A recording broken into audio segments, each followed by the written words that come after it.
بسم اللہ الرحمن الرحیم۔ السلام علیکم۔ سحری اور افطاری کی فضیلت کا بیان۔ ابو عطیہ فرماتے ہیں کہ میں اور مسروق حضرت عائشہ رضی اللہ عنہا کے پاس آئے۔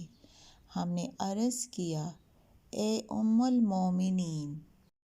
حضور نبی اکرم صلی اللہ علیہ وآلہ وسلم کے دو اصحاب میں سے ایک جلد روزہ افطار کر کے جلد نماز پڑھتے ہیں، دوسرے تاخیر سے روزہ افطار کر کے تاخیر سے نماز پڑھتے ہیں۔